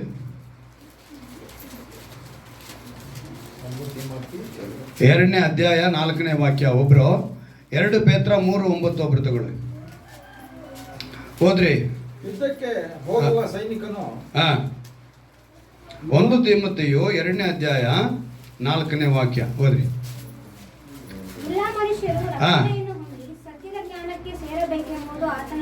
ಸಾಕು. ಎಲ್ಲ ಮನುಷ್ಯರು ಅಂತ ಹೇಳ್ತಿದಾರ. ಅವ್ರಿಗೇನಾರ ಪಾರ್ಶಾಲಿಟಿ ಇದೆಯಾ? ಎಷ್ಟು ಪ್ರೀತಿ ಮಾಡ್ತಿದ್ದಾರೆ ಅಂದರೆ ಎಲ್ಲರೂ ಏನಾಗ್ಬಿಡ್ಬೇಕು? ರಕ್ಷಣೆ ಹೊಂದಬೇಕು. ಈಗ 2 ಪೇತ್ರ 3:9 ನೋಡ್ತೀವಿ ನೋಡಿ.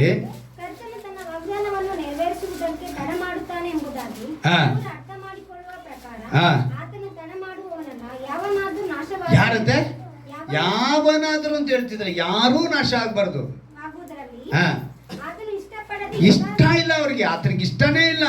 ಎಲ್ಲರೂ ತನ್ನ ಕಡೆಗೆ ತಿರುಗಿಕೊಳ್ಳಬೇಕೆಂದು ಹಾ. ನಿಮ್ಮ ವಿಷಯದಲ್ಲಿ ದೀರ್ಘ ಶಾಂತಿ ಉಳ್ಳವನಾಗಿದ್ದಾನೆ. ಆಮೇನ್, ಹಲ್ಲೆಲೂಯಾ. ಇನ್ನು ಶಾಂತ ಗುಣದಿಂದ ಕುಳಿತಿದ್ದಾರೆ. ಅವ್ರ ಕೋಪ ಬಂದು ಬೆಂಕಿನ ಕಾಡಿಗೆ ಅಲ್ಲಿ ಲಾಸ್ ಏಂಜಲ್ಸ್ ನಡೀತಲ್ಲ ಏನೋ ಆ ಥರ ಮಾಡಬೇಕು ಅಂತ ಒಂದು ಕ್ಷಣ ನೆನೆಸಿದ್ರೆ ಇಡೀ ಭೂಮಿ ಹೊಟ್ಟೋಗುತ್ತೆ. ಆದರೆ ಆ ಥರನೇ ಬೆಂಕಿಗೆ ಆಗುತ್ತೆ. ಇದು ಭೂಮಿನಲ್ಲಿಗೆ ಏನಕ್ಕೆ ಇಟ್ಟಿದ್ದಾರೆ? ಬೆಂಕಿಗೆ ಇಟ್ಟಿದ್ದಾರೆ. ಅದೊಂದು ಸ್ಯಾಂಪಲ್ ತೋರಿಸಿದ್ದಾರೆ ಇಲ್ಲಿ. ಆ ಜನರ ವಿಷಯ ಗೊತ್ತಾ ನಿಮಗೆ? ಮೊನ್ನೆ ನಾನು ನಮ್ಮ ಮನೆಯಲ್ಲಿ ಹೇಳಿದ್ರು ಅದು ವಿಷಯ. ನಮ್ಮ ಆಶ್ರಯ ಹೇಳಿದಂತೆ ಏನಂತೆ, ಲಾಸ್ ಏಂಜಲಸಲ್ಲಿ ಇರೋರು ಒಂದು ನಂಬರ್ಗಳು ಹಾಕಿ ದೇವರಿಗೆ 0 ಸಂಖ್ಯೆ ಕೊಟ್ಬಿಟ್ರಂತೆ. ಆದ್ರಿಂದ ಏನಾಗೋಯ್ತು, 4 ದಿವಸದಲ್ಲಿ 4 ಅವರಲ್ಲಿ ಎಲ್ಲ ಬರ್ನ್ ಆಗೋಯ್ತು. ಆದರೆ ದೇವ್ರನ್ನ ಹುಡುಕದಂತ ಕೆಲವರು ಮನೆಗಳು, ಕೆಲವು ಚರ್ಚು, ಕೆಲವು ಬೈಬಲು ಫೋಟೋಗಳು ಹಾಕಿದ್ದಾರೆ. ನಾನೇನು ಹೇಳ್ತೀನಿ ಅಂದರೆ, ನೀನು ನಂಬಿಕೆ ಇಟ್ಟರೆ ಕರಿಯಾಗಿರ್ಬೇಕು. ಅದೇ ಪೂರ್ಣ ಹೃದಯ, ಪೂರ್ಣ ಶಕ್ತಿ, ಪೂರ್ಣ ಬುದ್ಧಿಯಿಂದ ನೀವು ಬಿಡಿ. ಖಂಡಿತ ದೇವರೇನು ಮಾಡ್ತಾರೆ, ನಮ್ಮನ್ನು ಆಶ್ರಯ. ದೇವ್ರು ಹೇಳೋದು, ನಿನ್ನ ವೈರಿನ ಕೂಡ ಪ್ರೀತಿಸು. ಪ್ರಸಂಗಿನಿ ಇದು ಪರ್ವತ ಪ್ರಸಂಗ ಇದೆಯಲ್ಲ, ಅದ್ರಲ್ಲಿ ನೋಡ್ರಿ, ನಿನ್ನ ವೈರಿನ ಕೂಡ ನೀವು ಪ್ರೀತಿಸ್ರಿ. ಅವನ ತಲೆ ಮೇಲೆ ಕೆಂಡ ಸುರಿದಂತ ಇರುತ್ತೆ. ಕರೆದು ತೊಗೊಂಬಂದು ಮನೆಗೆ ಉಪಕಾರಕ್ಕೆ ಮಾಡಿದವನಿಗೆ ಉಪಕಾರ ಮಾಡ್ರಿ, ಅಪಕಾರ ಮಾಡಿದವನಿಗೆ ಅಪಕಾರ ಮಾಡಬೇಡಿ, ಅವನಿಗೂ ಉಪಕಾರ ಮಾಡ್ರಿ. ನಿನ್ನ ವೈರಿ ಹೆಸರಾಗ ಇದು ಮಾಡಿ, ದೇವರು ಅದ್ಭುತವಾಗಿ ನಡೆಸ್ತಾರೆ. ಕೊನೆಯದಾಗಿ ರೋಮಾಪುರದವರಿಗೆ 12ನೇ ಅಧ್ಯಾಯದಲ್ಲಿ ಒಂದು ಮಾತನ್ನು ಓದಿ ನಾವು ಪ್ರಾರ್ಥನೆ ಮಾಡೋಣ. ರೋಮಾಪುರದವರಿಗೆ 12ನೇ ಅಧ್ಯಾಯ 20ನೇ ವಾಕ್ಯ. ಹಾಗಾದರೆ ನಿನ್ನ ವೈರಿ ಹಸಿದಿದ್ದರೆ ಅವನಿಗೆ ಊಟಕ್ಕೆ ಬಡಿಸು, ಬಾಯಿದಿದ್ದರೆ ಕುಡಿಯುವುದಕ್ಕೆ ಕೊಡು. ಹೀಗೆ ಮಾಡುವುದರಿಂದ ಅವನ ತಲೆಯ ಮೇಲೆ ಕೆಂಡಗಳನ್ನು ಕೂಡಿಸಿಟ್ಟಂತಾಗುವುದು. ಕೆಟ್ಟತನಕ್ಕೆ ಸೋತು ಹೋಗದೆ ಒಳ್ಳೆತನದಿಂದ ಕೆಟ್ಟತನವನ್ನು ಸೋಲಿಸು. Amen, hallelujah. ಏನ್ ಮಾಡಬೇಕು? ಹೇಗೆ ಸೋಲಿಸ್ಬೇಕಂತೆ? ಕೆಟ್ಟತನಕ್ಕೆ ಸೋತು ಹೋಗದೆ ಒಳ್ಳೆತನದಿಂದ. ಸೊ ಈ ಅನುಭವ ಕೊಡಿ. ದೇವರಿಗೆ ವಿಗ್ರಹ ಏನೂ ಇಲ್ಲ, ಅವ್ರು ಹೇಳಿಬಿಟ್ಟಿದ್ದಾರೆ. ಆದರೆ ನಾವೇನು ಮಾಡಬೇಕು? ನಮ್ಮನ್ನು ಪ್ರೀತಿಸೋದಕ್ಕೆ ದೇವ್ರನ್ನ ಪೂರ್ಣದಿಂದ ಪ್ರೀತಿಸ್ಬೇಕು. ಅವ್ರನ್ನ ಪ್ರೀತಿಸೋರು ಹೇಗಿರ್ತಾರೆ ಅಂತ ಹೇಳಿದ್ರೆ, ಮಾತಿಗೆ ವಿಧೇಯರಾಗ್ತಾರೆ. ದುರಭ್ಯಾಸ, ದುಶ್ಚಟ ಇವ್ಯಾವುದು ನಮ್ಮಲ್ಲಿದ್ರ, ಹೊಲಸು ಯಾವುದು ನಮ್ಮ ಒಳಗಡೆ ಇಲ್ದಿರ ನಾವೇನಾಗಿರ್ತೀವಿ? ಪರಿಶುದ್ಧರಾಗ್ತೀವಿ. ನಾವು ಪರಿಶುದ್ಧರಾಗಿದ್ರೆ ನಮ್ಮನ್ನು ನಾವು ಪ್ರೀತಿ ಮಾಡ್ಕೊಂಡಂಗೆ. ನಮ್ಮನ್ನು ನಾವು ಪ್ರೀತಿ ಮಾಡ್ಕೊಂಡ್ಮೇಲೆ ನೆರೆಯವನನ್ನು ಪ್ರೀತಿ ಮಾಡ್ಕೊಂಡೆ ಧರ್ಮಶಾಸ್ತ್ರವೆಲ್ಲ ನೆರವೇರಿಸ್ತಂತೆ. ಅನುಭವ ಕೊಡಿ ಅಂತೇಳಿ ಮೊಣಕಾಲಕ್ಕೆ ನಾವು ಪ್ರಾರ್ಥನೆ ಮಾಡೋಣ. ಎಲ್ಲರೂ ಮೊಣಕಾಲಕ್ಕೊಂಡ ನಿಮ್ಮನ್ನು ನೀವು ಒಪ್ಪಿಸ್ಕೊಡ್ಬೇಕು. ಒಂದು ಒಳ್ಳೆಯ ಸಂದೇಶವನ್ನು ದೇವರು ನಮ್ಗೆ ಕೊಟ್ಟಿದ್ದಾರೆ. ಹೊಸ ಒಡಂಬಡಿಕೆ ಕಾಲದಲ್ಲಿ ಬಂದಿದ್ದೇವೆ. ದೇವರಿಗೆ ಮೆಚ್ಚುಗೆಯಾದದ್ದು ಯಾವುದು ಅಂತ ತಿಳ್ಕೊಂಡಿದ್ದೇವೆ. ಇಹಲೋಕದ ನಡವಳಿಕೆಯನ್ನು ಅನುಸರಿಸದೆ ನೂತನ ಮನಸ್ಸನ್ನು ಹೊಂದಿಕೊಂಡು ಪರಲೋಕದ ಭಾವದವರಾಗಿ ನಾವು ಜೀವಿಸುತ್ತಾ ದೇವರ ಚಿತ್ತಾನುಸಾರವಾದದ್ದು ಯಾವುದದು, ಉತ್ತಮವಾದದ್ದು ಯಾವುದದು, ಮೆಚ್ಚುಗೆಯಾದದ್ದು ಯಾವುದು, ದೋಷವಿಲ್ಲದು ಯಾವುದೆಂದು ವಿವೇಚಿಸಿ ತಿಳಿಕೊಂಡವರಾಗಿ ನಾವು ಬದುಕಬೇಕು. ಯಾರೂ ಅಪಕಾರಕ್ಕೆ ಅಪಕಾರವನ್ನು ಮಾಡದಂತೆ ಎಲ್ಲರ ದೃಷ್ಟಿಯಲ್ಲಿ ಯಾವುದು ಗೌರವವಾದದ್ದು ಅದನ್ನೇ ಯೋಚಿಸಿ ಸಾಧಿಸುವವರಾಗಿರಬೇಕು. ಸಾಧ್ಯವಾಗುವಷ್ಟಿಗೆ ನಾವು ನಮ್ಮಿಂದ ಆಗುವ ಮಟ್ಟಿಗೆ ಎಲ್ಲರ ಸಂಗಡ ಸಮಾಧಾನದಿಂದಿರಬೇಕು. ನಮ್ಮನ್ನು ನಾವೇ ಮುಯ್ಯಿ ತೀರಿಸುವ ಕೆಲಸವನ್ನು ನಾವು ಮಾಡಬಾರದು. ಮುಯ್ಯಿ ತೀರಿಸುವ ಕೆಲಸ ದೇವರ ಕೆಲಸ. ನಾನೇ ಪ್ರತಿಫಲವನ್ನು ಕೊಡುವೆನೆಂದು ದೇವರು ಹೇಳ್ತಾರೆ. ನಿನ್ನ ವೈರಿ ಹಸಿದಿದ್ದರೆ ಆತನಿಗೆ ಊಟಕ್ಕೆ ಬಡಿಸು, ಬಾಯಾರಿದ್ದರೆ ಕುಡಿಯುವುದಕ್ಕೆ ಕೊಡು. ಹೀಗೆ ಮಾಡುವುದರಿಂದ ಅವನ ತಲೆಯ ಮೇಲೆ ಕೆಂಡಗಳನ್ನು ಕೂಡಿಸಿಟ್ಟಂತಾಗುವುದು. ಕೆಟ್ಟತನಕ್ಕೆ ಸೋತು ಹೋಗದೆ ಒಳ್ಳೆತನದಿಂದ ಕೆಟ್ಟತನವನ್ನು ಸೋಲಿಸು ಎಂದು ಮಾತು ಕೊಟ್ಟಿದ್ದಾರೆ. 2 ವೇಷ ಧರಿಸಬಾರದು. ನಾವು ಸಂದರ್ಭ ಪರಿಸ್ಥಿತಿಯನ್ನು ತಿಳಿದುಕೊಂಡವರಾಗಿ ಗಮನಿಸಿ ಎಲ್ಲರೊಂದಿಗೆ ಕ್ರಿಸ್ತನ ಪ್ರೀತಿಯನ್ನು ಹಂಚಿಕೊಂಡವರಾಗಿರಬೇಕು. ಅಕ್ಕಪಕ್ಕದವರ ಜೊತೆ, ನಮ್ಮ ನೆಂಟರ ಜೊತೆ, ನಮ್ಮ ಜೊತೆ ಕೆಲಸಗಾರರ ಜೊತೆ ಒಂದು ಒಳ್ಳೆ ಬಾಂಧವ್ಯ, ಒಂದು ಒಳ್ಳೆ ಸಂಪರ್ಕ, ಒಂದು ಒಳ್ಳೆ ಅನ್ಯೋನ್ಯತೆ, ಕ್ರಿಸ್ತನ ಪ್ರೀತಿ ನಮ್ಮೊಂದಿಗೆ ಆ ಸಂಪರ್ಕ ಇದೆ. ಕ್ರಿಸ್ತನ ಸಂಪರ್ಕ ನನ್ನೊಂದಿಗಿದೆ, ಅದೇ ಸಂಪರ್ಕ ಅದೇ ಪ್ರೀತಿ ನಿನ್ನೊಂದಿಗಿರುತ್ತೆ ಎಂಬುದನ್ನು ತೋರಿಸುವರೆ ಕಾಣಲ್ಪಡಬೇಕು. ಕ್ರಿಸ್ತನೊಂದಿಗೆ ಸಂಪರ್ಕ ನಮಗೆ ಯಾವಾಗಲೂ ಇರಬೇಕು. ದೇವರು ಅದನ್ನು ಬಯಸ್ತಿದ್ದಾರೆ. ಒಪ್ಪಿಸಿಕೊಡೋಣವಾ? ದೇವರಿಗೆ ಗೊತ್ತು ಚೆನ್ನಾಗಿ ಈ ಜಗತ್ತಿನಲ್ಲಿ ವಿಗ್ರಹವು ಏನೂ ಅಲ್ಲವೆಂದವರು ಪೌಲನ ಮೂಲಕ ಕೊರಿಂಥ ಪಟ್ಟಣಕ್ಕೆ ಬರೆಯುವಾಗ ಹೇಳ್ತಾರೆ. ಆದ್ದರಿಂದ ದೇವರಿಗೆ ವಿಗ್ರಹದ ಮೇಲೆ ಕೋಪವಲ್ಲ, ಆದರೆ ಕ್ರೈಸ್ತ ಸಹೋದರನು ಎನಿಸಿಕೊಂಡವನು ವಿಗ್ರಹಾರಾಧಕನಾಗಬಾರದು. ನಾವು ಆ ರೀತಿಯಾಗಿ ಆಗದಂತೆ ದೇವರೇ ಪೂರ್ಣ ಹೃದಯದಿಂದ, ಪೂರ್ಣ ಬುದ್ಧಿಯಿಂದ, ಪೂರ್ಣ ಶಕ್ತಿಯಿಂದ, ಪೂರ್ಣ ಮನಸ್ಸಿನಿಂದ ನಾನು ನಿನ್ನ ಪ್ರೀತಿಸಬೇಕು ಎಂಬ ಮಾತನ್ನ ಕರ್ತನೆ, ಇದಕ್ಕೆ ಸಮಾನವಾದ ಒಂದು ಮಾತು, ನಿನ್ನಂತೆಯೇ ನಿನ್ನ ಪ್ರೀತಿಸು. ಧರ್ಮಶಾಸ್ತ್ರವೆಲ್ಲ ಅಡಕವಾಗಿದೆ ಎಂದು ಮಾತು ಕೊಟ್ಟಿದೆಯಪ್ಪ. ಇದಕ್ಕೆ ಒಪ್ಪಿಸಿಕೊಟ್ಟವರಾಗಿ ಬದುಕುವಂತೆ ನಮ್ಮನ್ನು ನಡೆಸು ಅಂತೇಳಿ ಯಾರ್ಯಾರು ಒಪ್ಪಿಸಿಕೊಡುತ್ತಿದ್ದಾರೋ ಅವರೆಲ್ಲರನ್ನು ಕೂಡ ಈ ವಾಕ್ಯದಿಂದ ಬಲಪಡಿಸಿದರು. ವಾಕ್ಯದ ಮೇಲೆ ನಿನಗೆ ಒಂದು ವಿಶೇಷವಾದ ಒಂದು ದಾಹವುಳ್ಳವರಾಗಿ ಇವ್ರನ್ನ ಮಾರ್ಪಡಿಸು.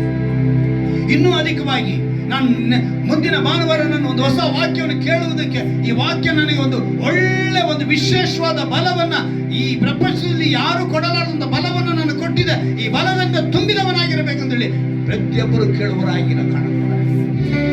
ಒಪ್ಪಿಸಿಕೊಡುವಂತ ಪ್ರತಿಯೊಬ್ಬರಿಗೂ ಈ ವಾಕ್ಯದ ಬಲ ಉಂಟಾಗಲಿ ಅಂತ ಪ್ರಾರ್ಥಿಸ್ತೇನೆ ಕರ್ತನೆ. ಏನೇ ಬಲಹೀನತೆ ಇದ್ದರೂ ಕೂಡ ನಿನ್ನ ವಾಕ್ಯದಿಂದ ಬಿಡುಗಡೆ ಕೊಡು. ನನ್ನ ವಾಕ್ಯವನ್ನು ದೂತನೆಂಬ ಕಳಿಸಿ ಅವರನ್ನು ಗುಣಪಡಿಸಿದ ನಿಮ್ಮ ವಾಕ್ಯ ನೆರವೇರುವಂತೆ ಕೃಪೆ ಮಾಡಿಕೊಡು ರಾಜ. ಪ್ರತಿಯೊಬ್ಬರ ಮೇಲೆ ನಿನ್ನ ಹಸ್ತವಿರಲಿ. ಸಮಾಧಾನ ಕೊರತೆ, ಆರೋಗ್ಯದ ಕೊರತೆ, ಆರ್ಥಿಕ ಕೊರತೆ ಯಾವುದೇ ಇರಲಿ ರಾಜ, ನಿನಗೆ ಅಸಾಧ್ಯವಾದದ್ದು ಇಲ್ಲ ಕರ್ತನೆ. ದೇವರೇ, ಒಂದು ಮಾತು ಹೇಳಿದ್ರೆ ಸಾಕಪ್ಪ, ಎಲ್ಲವೂ ಬದಲಾಗುತ್ತದೆ ಕರ್ತನೆ. ಆ ಕೃಪೆ ನೀವು ಅನುಗ್ರಹಿಸಿ. ಇವರ ಜೀವಿತ ಸಮಾಧಾನ ನೆಲೆಗಳಲ್ಲಿ, ಆರೋಗ್ಯ ನೆಲೆಗಳಲ್ಲಿ, ಸಮಾಧಾನದೊಂದಿಗೆ ಅನೇಕರೊಂದಿಗೆ ಅವರು ಕರ್ತನೆ ಕ್ರಿಸ್ತನ ಪ್ರೀತಿಯನ್ನು ಹಂಚಿಕೊಳ್ಳುವಂತೆ ಕೃಪೆ ಮಾಡಿಕೊಳ್ಳು. ನಿನ್ನ ಸೌಭಾಗ್ಯದಿಂದ ತುಂಬಿಸು. ನಮ್ಮ ರಕ್ಷಕನು ವಿಮೋಚಕನಾಗಿರುವ ಯೇಸು ಕ್ರಿಸ್ತನ ನಾಮದಲ್ಲಿ ಪ್ರಾರ್ಥಿಸಿ ಬೇಡುವಂತನ್ನು ಜೋಡ ತಂದೆಯೇ.